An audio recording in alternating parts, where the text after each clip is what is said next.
Welcome, everybody. Happy Tuesday. Today is Tuesday of National Apprenticeship Week, which is a really fun time for us and nationwide to share about the impacts of registered apprenticeships throughout the country and in South Dakota. And today and this week, we are celebrating a few different ways. Last week, our Start Today apprenticeship team hosted our first ever apprenticeship celebration, where we had sponsors and supporters and apprentices come and share information and the impacts of apprenticeships with those in attendance. And we also got to be part of an apprentice graduation, which was really fun and impactful to see the impact that apprenticeships have on individuals within our state. So we're celebrating today by sharing some more information with all of you who are attending today and letting you know about some opportunities that we have available to support you in the apprenticeship efforts.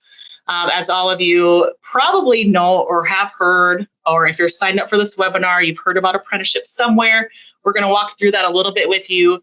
But there was an announcement made in May from Governor Noem on highly supporting apprenticeship programs and offering some financial support for that. So we're excited to share some of that with you all who are here today and how we can support those apprenticeship programs if you're interested in being a part of that.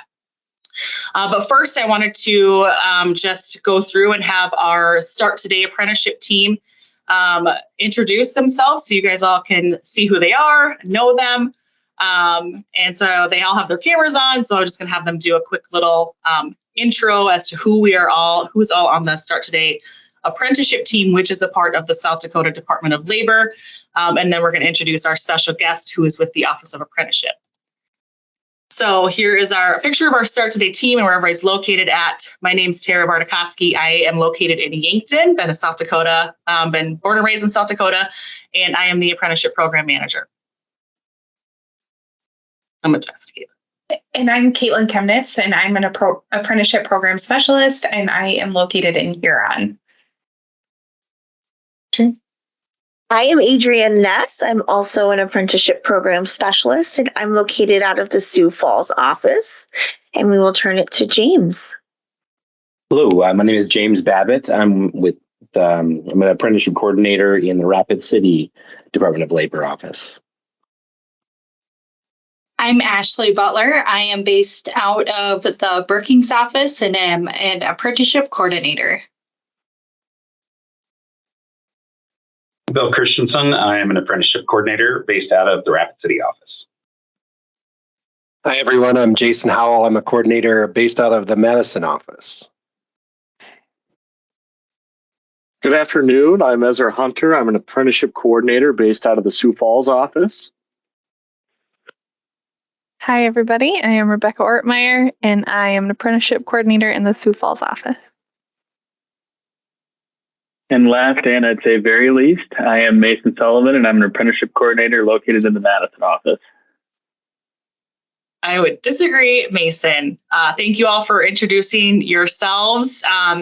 What they talk about as an apprenticeship coordinator, what's really great is that the Start Today and Department of Labor has some grant funding to be able to support a team like this. And this is a team we've never been able to have before at this capacity. And what's really great is that all of our apprenticeship coordinators serve as direct points of contact for businesses and sponsors who are building programs and offering technical assistance throughout the whole thing. We're here for you every step of the way.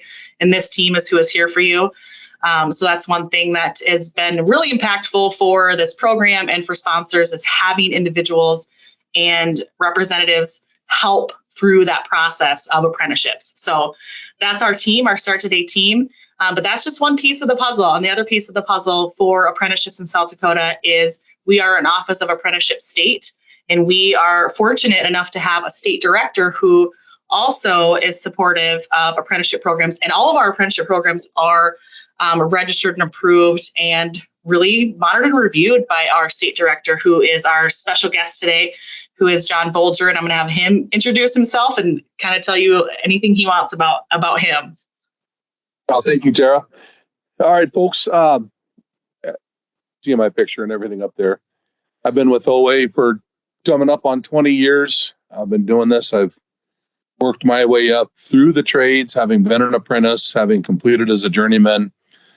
I've also been a training director of a very large mechanical company. I built my own apprenticeship program from the ground up, and now I'm here. So to say that I understand apprenticeship from the nuts and bolts side of it is completely accurate. I've been doing this for a long time, and we have a wonderful team here with the South Dakota team. So, Tara, let's go ahead and roll into it. Awesome. Thanks, John. We're really lucky to have John in our state. He has a wealth of experience and knowledge, and learning from him has been really helpful because John, like you said, he's been around a long time and he's seen a lot and has really great insight into apprenticeships. So he's a really great resource for you as well. So always lean on him, but just wanted to touch on a little bit about the difference between, because with John, he's with the Office of Apprenticeship, which is U.S. Department of Labor, federal entity.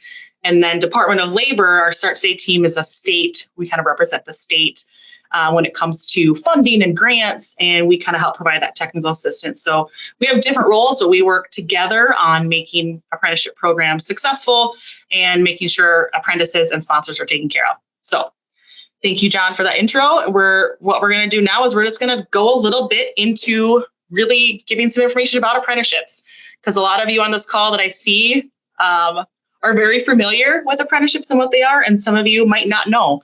So talking a little bit about what they are is helpful and some of their benefits. But apprenticeships are really just an earn and learn model where apprentices can learn on the job while incorporating occupational specific education. It's a clear win-win scenario. Apprentices gain an education that's tied to a good job, and they're paid to do so.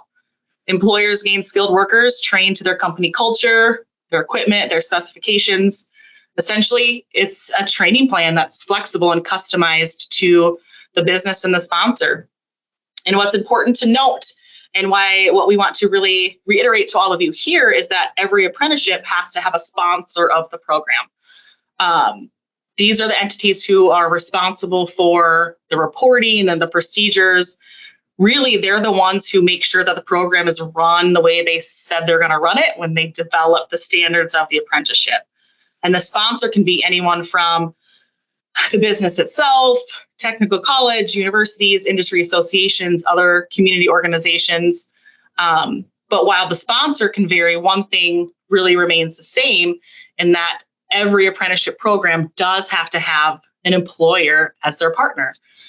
So essentially, every apprenticeship program does have some required components that make it a registered apprenticeship program. And we're going to walk through those here right now. So on the screen, you'll see the 5 required components for every apprenticeship to be a registered apprenticeship program with USDOL. Partnerships with business and industry involvement, they're essential and required. Every apprenticeship has these 5 components, and employers are the foundation of every program. They are designed based on the employer's needs and their strengths. Employers are the ones who pay the apprentices their wage as a W-2 employee, and they're the ones that provide them the second component, which is the structured on-the-job learning, where through the support of a mentor, apprentices learn skills through hands-on relevant work on-site at the business. Then the next component is related instruction, and this is the technical instruction. Sometimes can be seen in a classroom, but doesn't always have to be delivered in a classroom. Could be provided by multiple different entities, could be technical college, university, a different credited online program, or even the business itself can provide that instruction. But that instruction is directly connected to the skills necessary for success in that occupation. Hence the reason it's called related instruction. It directly relates to the occupation that apprentice is learning. And they find that apprentices tend to learn at a faster rate because they are able to immediately apply what they are learning in the classroom or in the education, and they're able to put that hands-on immediately. So they're able to learn at a faster rate and retain that information a lot better.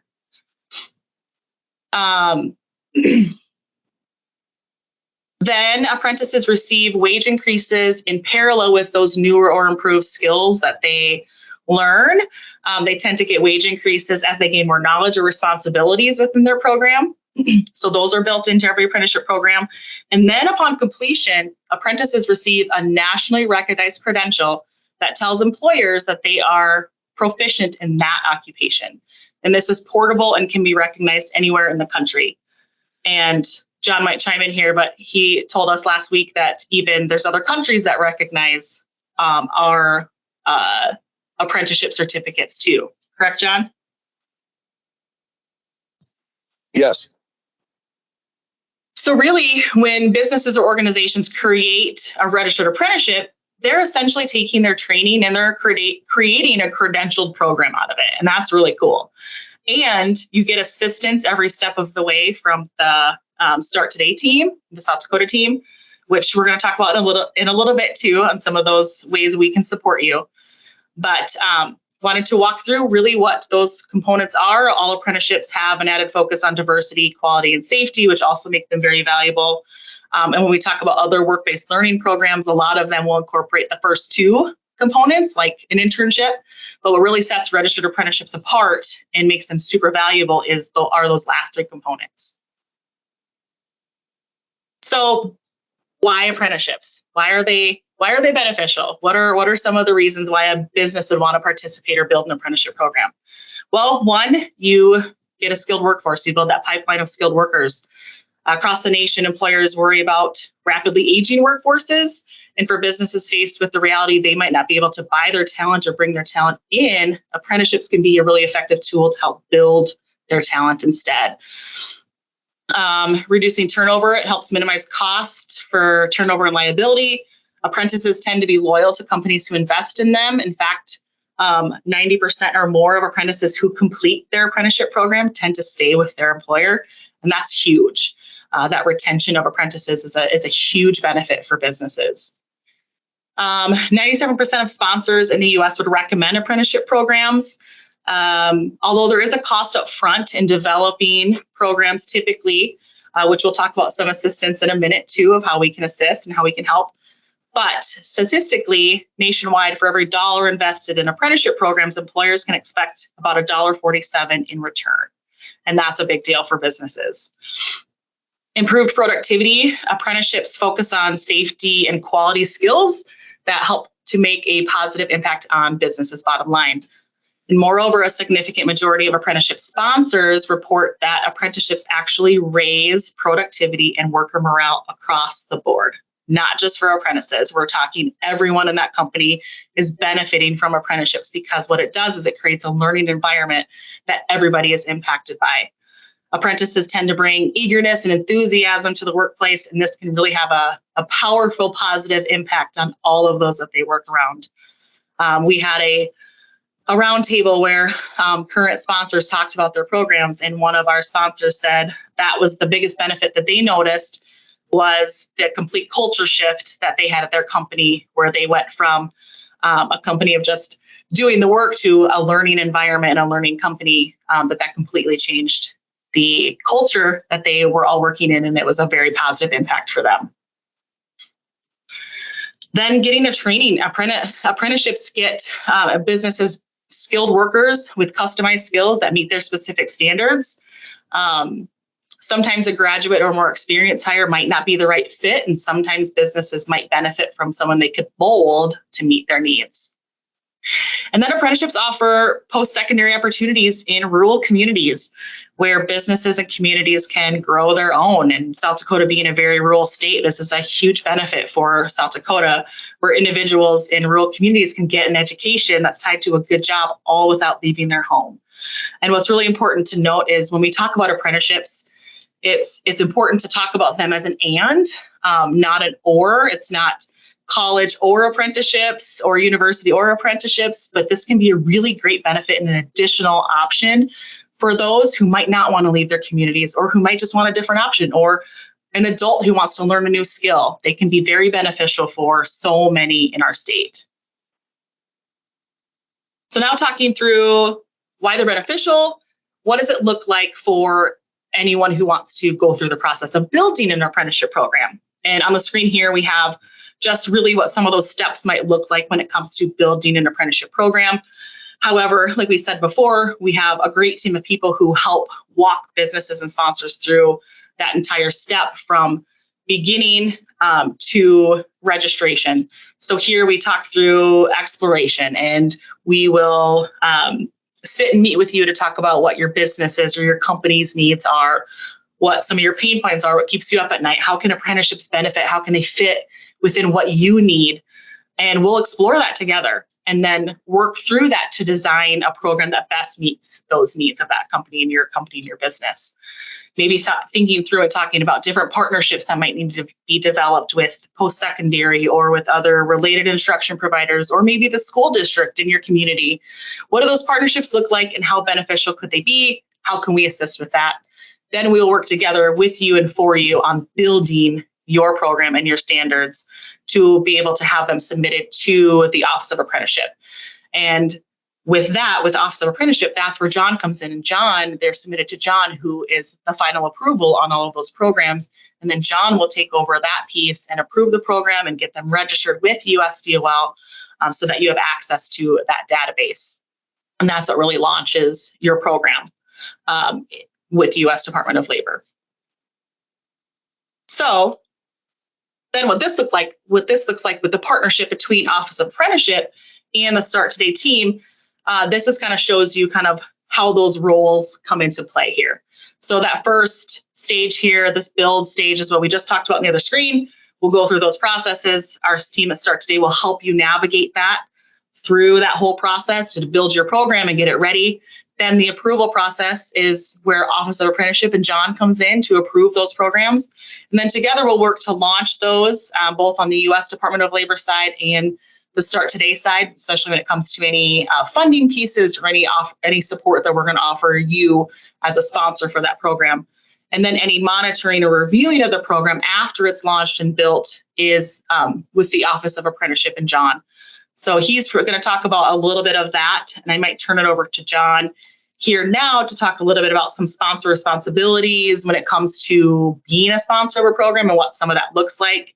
So I might have John just kind of talk through a little bit about what that looks like, if you would, John. Sounds good. Thank you, Tara. Yes. One thing that I want to kind of piggyback off of you, Tara, and to anybody that's thinking about this is that when we work with you to develop your programs, the on-the-job processes, we do have some structure that we need to adhere to, but at the same time, we want to ensure that this training program is customized to your program. So if there needs to be a little bit of modification, we always have room for that. And then also, these documents are living documents. As we move through the program, sometimes things change. You might find a different related training provider. You might find a process that doesn't necessarily work as well as others. We can make those modifications and amendments as we roll along with it. The initial setup is usually the most challenging part. And I will advise you all that of the initial setup, the most challenging part is the related training. The on-the-job processes, I have thousands of examples of what we can use. And I believe, Tara, you and your team have access to those, most of those as well. The related training component is really where it becomes personal. What model is going to fit you best? That part, we can offer some guidance on. That really gets to be the point where we almost slow down in the development of the program, is when we hit that related training.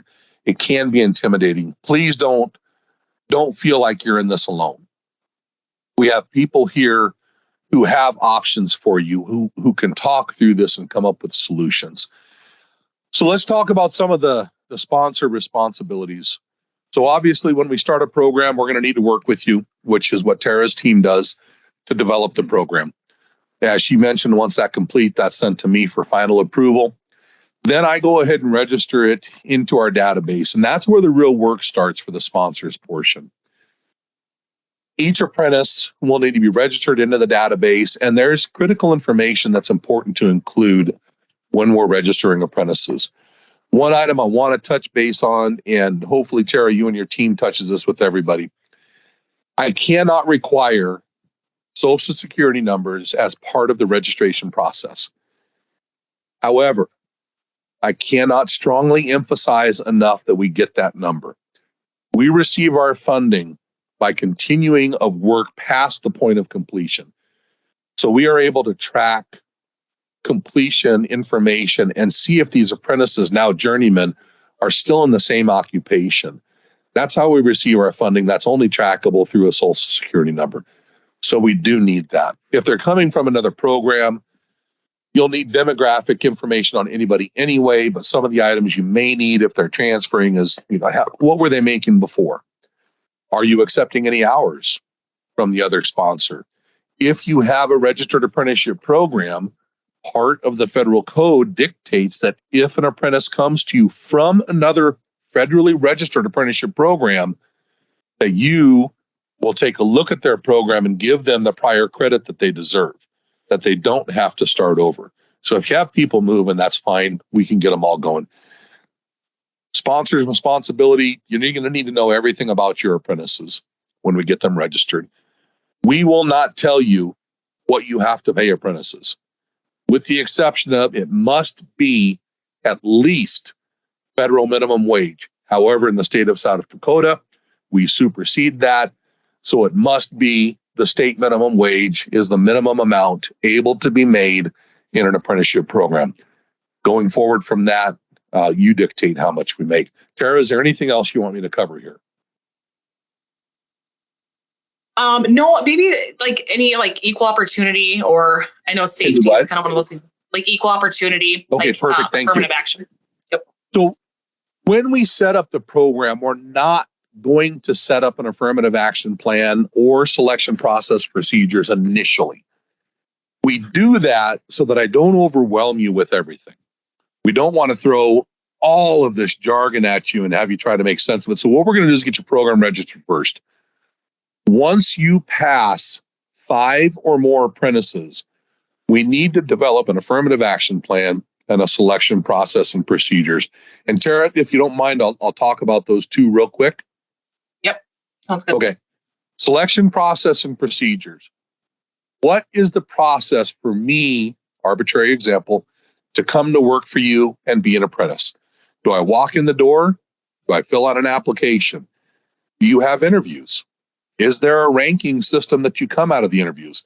All of these things we'll talk about when it's time to develop that. But that happens after you have 5 or more apprentices. The affirmative action plan is different than what you all think when you hear affirmative action. With a registered apprenticeships, affirmative action is only concerned with how can we increase the number of applicants from underrepresented populations. So what can we do to drive more applications from those underrepresented populations? That's what an affirmative action plan is when it comes to registered apprenticeship programs. That's pretty much it in a nutshell, unless there's questions or something that folks would have, but I believe, Tara, that I've touched on that. Yep, that's good. Okay. This next slide too is you kind of talked a little bit about that. You talked about what they'd use this for. Do you want to talk a little bit about Rapids and just that system that they would use, John? Say that again. I didn't catch the part of that. Do you just want to talk about what the Rapids system is? You kind of touched on that a little bit, that they'd have to register all their apprentices and know all the information. Oh, okay, thank you. Rapids is the Registered Apprenticeship Information Database System. That's where your program will reside and where you will register all of your apprentices. That's where all action will be taken with the apprentices. You register them, and then we don't touch them for the most part once they're registered. We don't want to go in and update hours or update OGT or update RTI. That's all factored in when you initially register that apprentice. We want to leave them alone. The only actions we'll take would be suspension, cancellation, and completion.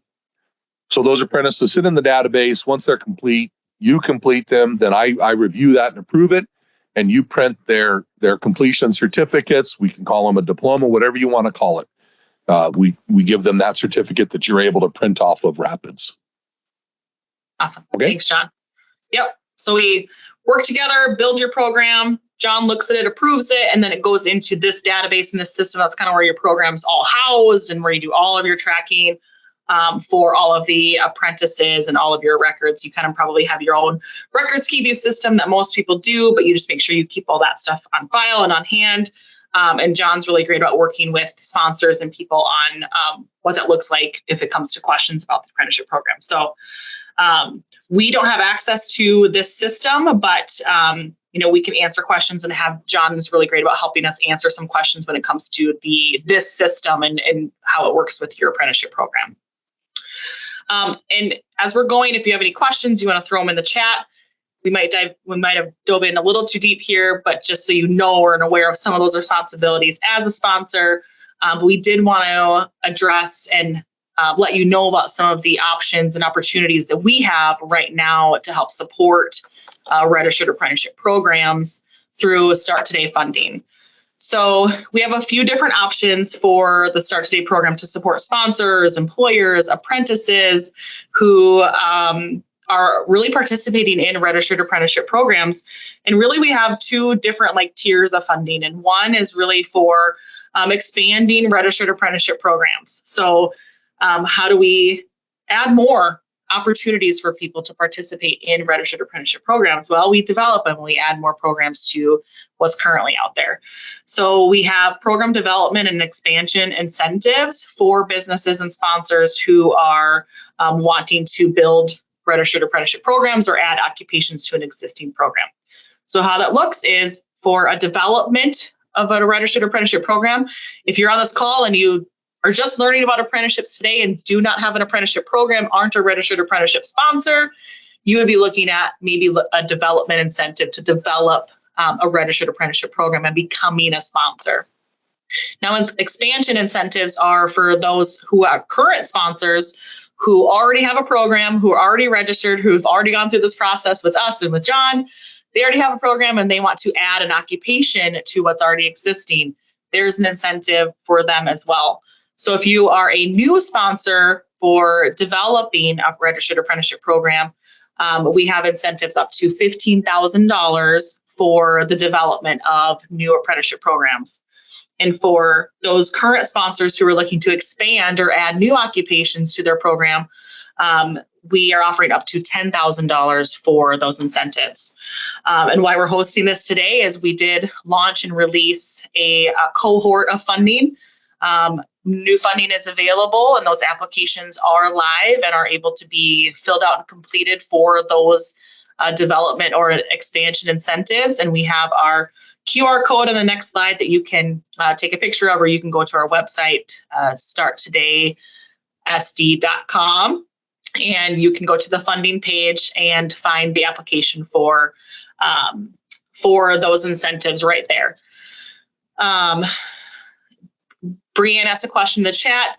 There's no deadline on this on these applications, but we do recommend that you get your applications in as soon as you can. For this round of cohort, we do not have a deadline or a closing date on this cohort as of today. Then the other tier of funding that we have to support registered apprenticeships is financial services based on registered apprentices. So with the support that we receive from U.S. Department of Labor and our governor's office when it comes to apprenticeships, we are able to do something we've never been able to do before in registered apprenticeships in South Dakota, is support current sponsors with the training programs that they already have. So we have funding and opportunities to help pay for the related instruction. John talked about that. That's one of the hardest components to be able to put in and piece together and build. Well, now we have funding to be able to help pay for that. We have funding for almost scholarship type to be able to pay for the educational component per year per apprentice. We're offering we'll pay for the training, but it's up to $6,500 per apprentice per year for the related instruction for the educational component. Then we're going to offer wage reimbursements as well. So one of the things we hear from businesses is that with the registered apprenticeship program, they have to train somebody new, and they have to take a expert or somebody who's doing the job off of what they're doing to help train the new apprentice. So there's a cost that's incurred by the sponsor, by the employer. So we're going to reimburse for the wages that are incurred through the apprenticeship for both the apprentice, and we're also going to take it a step further and give that business wage reimbursement for that journey level mentor who's taking on the training of that new apprentice to help offset some of those wage costs of the initial training period. And the initial training period can be anywhere between 3 and 6 months for those apprentices, but we will reimburse up to 50% of those wages for the apprentice and give a flat rate amount for those journey level mentors. We also offer some incentives for participation in the program for both the mentor and the apprentice. There's some information they have to complete and fill out in order to be able to receive that incentive. We usually talk to those apprentices and those mentors about that once they are part of the program. Then we're also able to offer some supportive services for apprentices. And this is really, it's really going to be an impactful one to see, because the reason why apprenticeships are so valuable is, and they're vetted and they're proven. They're a proven model of training, and they're proven because there's so much research done around apprenticeships. And one of the things that research has told us is that most apprentices who leave their program, they do so within the first year of their training. And they do so because they either lack childcare or transportation or some sort of support that's preventing them from getting to their job.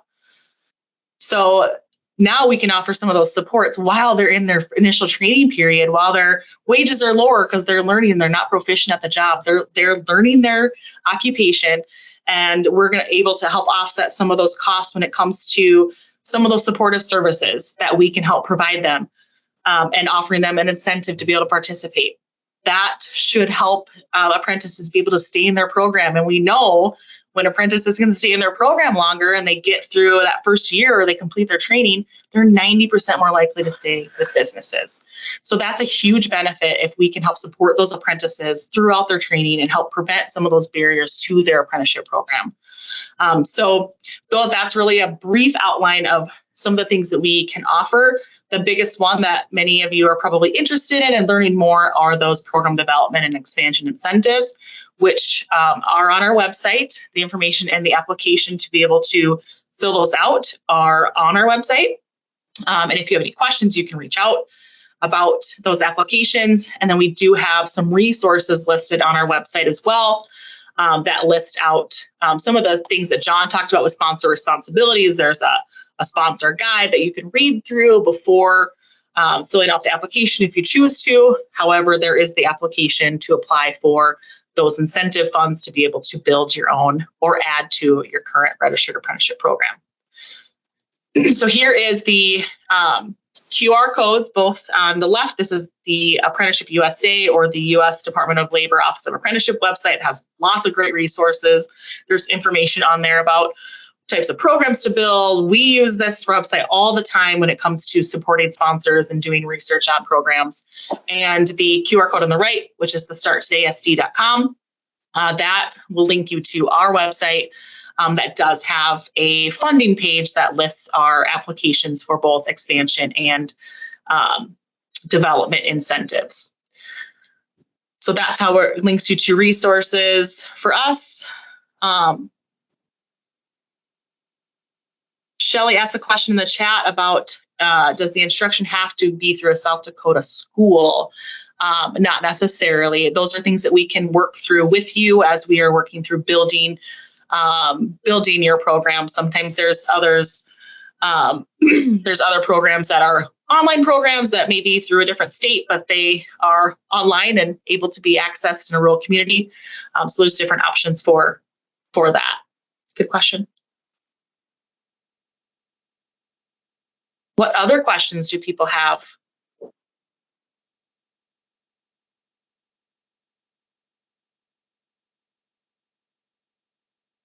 Tara, I think I'll real quick touch on this because this usually comes up and folks think later.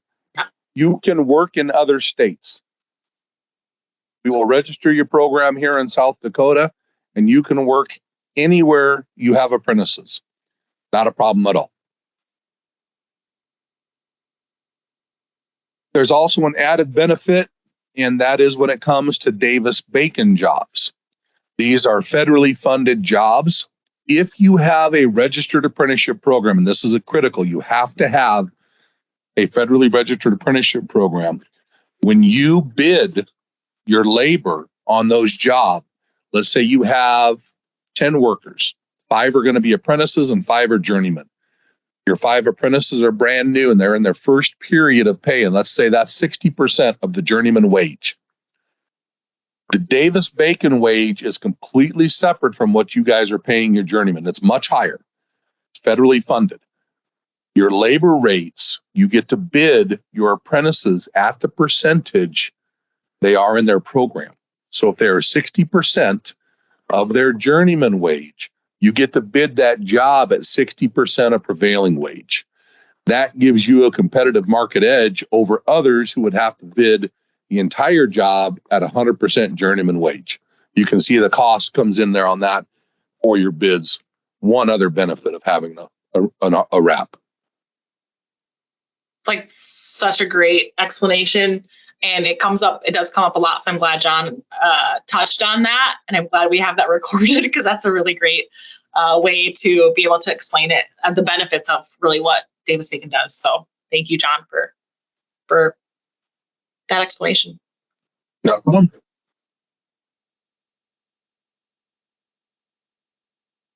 You must have done a really good job. We don't have any questions. It's wishful thinking, hopefully. It's an interesting one because there's so many components and pieces to apprenticeship that you want to give people enough information. However, you don't want to overload people. But just remember that, we're here to help, and we do have a contact page on our Start Today website that does connect you with our team, and we can help answer questions. We can help connect with John if we need some assistance. But yeah, that's the best way to do it, is really just to reach out with some of those questions. So the apprentices who are online or rural, how are the competency performance evaluations conducted? And I think with that, when we're talking about rural programs, John, you can help me answer this question if I don't answer it correctly, but with apprentices who are taking like an online curriculum, maybe, a lot of times the related instruction might be online where they're learning online courses, but all those competencies and those proficiencies are going to be done on the job with an employer. And depending on who the sponsor is, there could be a sponsor who's not the employer, but they're going to partner with an employer who is doing the on-the-job learning, and they are teaching them on the job. So they are able to monitor and really evaluate how that apprentice is learning. And they're the ones that are going to check off and make sure that they're achieving their competencies. Anything to add there, John? No, the rural program is no different than any other. It has on-the-job training hours. It has related training hours. Whether those related training hours are in person or online is really irrelevant. They're still going to be working with the journeyman with your company. So it's rural or city. If they're in the city, maybe they have more access to in-person training than online training. But it's just as effective for online training too. So there's really nothing there. There was another question here that says, how do you see healthcare organizations utilizing this? It's a great model for healthcare, and we've already stepped into that. Nationally, we just had registered nurse approved as an occupation. Here in South Dakota, we have Huron Regional Medical Center. We also have Avera Queen of Peace. We have several, I believe, like a CNA or a CMA. Is that correct, Tara? And then CNA, LPN. And then with HRMC, we have Surge Tech. And then I believe the RN program now. Yay or nay? I can't remember if we set that up or not. I don't think RN, but they have. Okay. They have respiratory therapy too. Yep, respiratory therapy. Yep, and informational technology. Thank you, Brooke. So the model is not just crafts or construction. I'm trying to shy away from this term because in registered apprenticeship we tend to use the term traditional and non-traditional, but I really don't like that because that indicates that something may be better than another. And the apprenticeship model is effective across the board for everything. If you just sit down and think about it for a minute, there's nothing that we can't make apprenticeable. And that's what's so exciting about it. But we'll make this work for you. So healthcare, this is a straight up win boon for everybody in healthcare. It's no different than anything else. Well said, John. Yeah, that's another point too when John's talking about the additional occupations and being able to make anything apprenticeable. I think right now the list is over like 1,400 occupations are currently apprenticeable occupations. That include a wide variety. And like Brooke said, I don't know if it cut out there a little bit, but Brooke talked about a new one that they just developed was an IT. So they have a cyber program at their hospital for an IT, like an information technology specialist, which is really cool too. Good questions. And I would venture a guess that if anybody is interested and has questions, that Brooke would be a good person to talk to. Would that be a correct assessment, Brooke? Now that we have had her as a champion to help us spread the word about apprenticeship. So thank you, Brooke.